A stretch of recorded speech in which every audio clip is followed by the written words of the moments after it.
కూడా అదే అనుకుంటున్నారు. రైట్, ఓకే కాదని ఓకే, రైట్. పివి రెడ్డి గారు, okay okay, right. Senior journalist Nara Vijay Kumar గారు ఉన్నారు. విజయ్ కుమార్ గారు, తెలంగాణ రాజకీయం అంతా కూడా ఇప్పుడు బీసీల చుట్టూ తిరుగుతోంది. అయితే ఇక్కడ హైకోర్టు స్టే తర్వాత సుప్రీంకోర్టుకు వెళ్ళడం వల్ల బీసీలకు న్యాయం జరుగుతుందని అనుకోవచ్చా, లేదంటే అక్కడ ఒకవేళ ఏమన్నా రివర్స్ అయితే ఏంటి సిచ్యువేషన్, ఎవరి మీద వేస్తారనే? సుప్రీంకోర్టులో కూడా తీర్పు అనుకూలంగా రాదు, అది తెలుసు. ఏంటంటే మనము ఉన్నటువంటి ఫస్ట్ ఏంది, బీసీ రిజర్వేషన్లని రాష్ట్ర ప్రభుత్వం ఇచ్చుకోవచ్చు అంటే ఇచ్చుకోవట్న్నారు. గత కొంతకాలం నుంచి, కొన్ని సంవత్సరాలుగా, కొన్ని దశాబ్దాలుగా మనకు దానికి సంబంధించినటువంటి రిజర్వేషన్స్ కొనసాగుతుంది. సమస్య ఏంది, 50% ఏవో అన్ని కలిసి కూడా 50% ఎక్కువ రిజర్వేషన్స్ వస్తున్నటువంటి సందర్భంలోనే సుప్రీంకోర్టు క్యాప్ విధించింది. ఆ క్యాప్ దాటదు, ఆ క్యాప్ లోపు చేసుకోవచ్చు. అందుకనే ఈ సమస్య. రిజర్వేషన్స్ ఇప్పుడు మొత్తం లేవని కాదు, 23% తోటి నడిచినటువంటి బీసీ రిజర్వేషన్స్. ఇక 50% క్యాప్, వీళ్ళు 42% ఇస్తామని చెప్పినటువంటిది. దీనికి ఎక్కడ పరిష్కారము, రోగం ఎక్కడుంది, మంది ఎట్లా అనేది దీనికి తెలిసింది. 42% ఇవ్వాలి అనేది అన్నారు. ఎక్కడ ఇవ్వాలి, రాజ్యాంగ సవరణ చేసి 9th షెడ్యూల్లో పెట్టాలి. ఇది మందు అనేది డాక్టర్ గా ఉన్నటువంటి ముఖ్యమంత్రి రేవంత్ రెడ్డికి తెలుసు, మిగతా బీజేపీ వాళ్ళకి తెలుసు, అన్ని పార్టీ బీఆర్ఎస్ అన్ని పార్టీలకు తెలుసు, అన్ని పార్టీలు అదే చెప్తున్నాయి. కానీ మెయిన్ డాక్టర్ గా ఉన్నటువంటి రేవంత్ రెడ్డి ఏం చేస్తున్నారు, తప్పుడు ట్రీట్మెంట్ ఇస్తున్నారు. తప్పుడు ట్రీట్మెంట్ ఇస్తే ఏమైతుంది, సహజంగా పేషెంట్ తెలిసి కూడా పేషెంట్ని దోపిడీ చేసుకోవడం కోసమే, పేషెంట్ని మభ్యపెట్టడం కోసమే తప్పుడు వైద్యం చేస్తున్నారు. తప్పుడు వైద్యం చేస్తే పేషెంట్ డెడ్ అవ్వడమే అవుతుంది, న్యాయం జరిగే ముచ్చటే లేదు. నీకు ఉన్న పరిష్కారం మందు అనేది 9th షెడ్యూల్లో పెడితేనే కేంద్ర ప్రభుత్వమే చేయాలి. అది రాష్ట్రానికి సంబంధించినటువంటి దాంట్లో లేనటువంటి అంశం. రాష్ట్రానికి సంబంధించి 50%, మిగతా 50% లోపు చేసేసుకోవచ్చు. కోర్టు కూడా చెప్పేసింది అవన్నీ ఉన్నాయి, చేసుకోవచ్చు. అందుకే ఇక్కడ మోసము అబద్ధంతో రాజకీయాన్ని నడుపుతున్నట్టు కనిపిస్తుంది తెలంగాణ సమాజంలో, తెలంగాణలో. ఈ రకమైన దీనికి తెలంగాణ కాంగ్రెస్ లో ఉన్నటువంటి బీసీ నాయకులు, ఇతర బీసీ నాయకులు, కాంగ్రెస్ పార్టీకి సంబంధించినటువంటి వాళ్ళు కూడా మోసం చేసే యాటిట్యూడ్ తోటి. అయితే మరి విజయ్ కుమార్ గారు, సుప్రీంకోర్టు వరకు వెళ్లేటువంటి విషయంలో వారి ఆంతర్యం ఏంటి? అంటే ఇప్పుడు మీరు చెప్పారు అంతా తెలిసి జరుగుతుందని, మరి సుప్రీంకోర్టు వరకు వెళ్ళడం మోసమే. సుప్రీంకోర్టు పోతే కూడా, ఎందుకంటే సుప్రీంకోర్టు కూడా తిరస్కరించింది. అప్పుడు మేము ఎలక్షన్ లో పోతామని అంటారు. ఇప్పుడు హైకోర్టు ఇవ్వడంతో నెక్స్ట్ వచ్చే విమర్శ ఏమొస్తుంది, ఎలక్షన్స్ వెంటనే పెట్టిరనుకో కాంగ్రెస్ పార్టీని అంటారు, సుప్రీంకోర్టు పోతే అనుకూలంగా వచ్చినాయేమో, మీరు అన్ని చేసినామని చెప్తున్నారు కదా అనేది వస్తుంది. వీళ్ళు అన్ని చేయలే, త్రిబుల్ టెస్ట్ మొత్తం ఫెయిల్ అయిపోయింది. వీళ్ళు డెడికేషన్ కమిషన్ వేయాలి, వేసిన తర్వాత డెడికేషన్ కమిషన్ ద్వారానే కులగణన జరగాలి.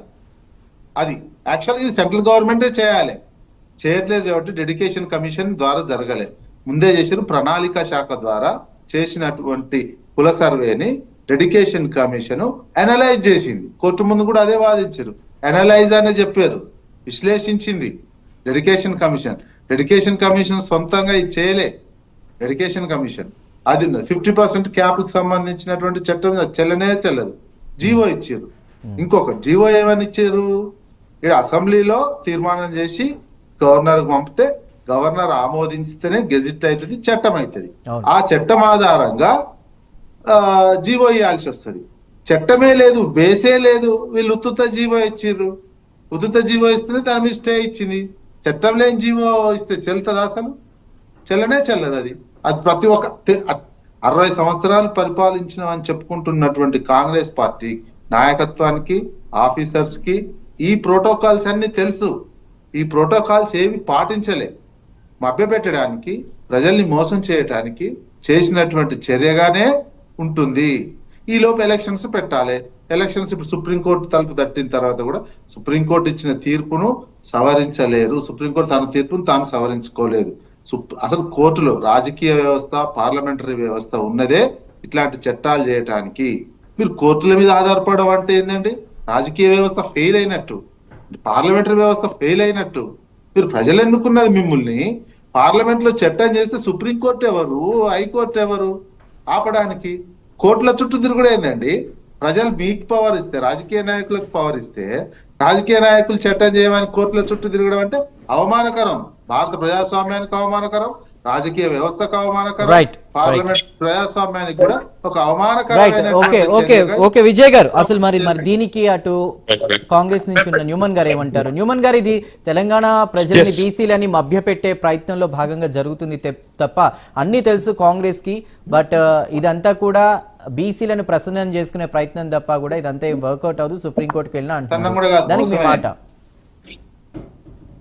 No.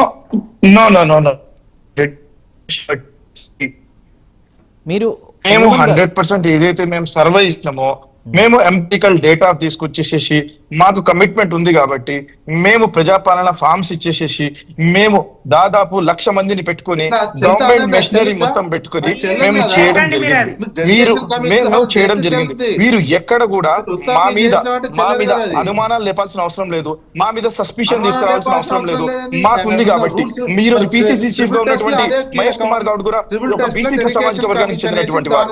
వీరికి ఉందా అండి బీఆర్ఎస్ కి బీజేపీ కానీ చిత్తశుద్ధి ఉందా అండి? వారు ఇవ్వగలుగుతారా అండి?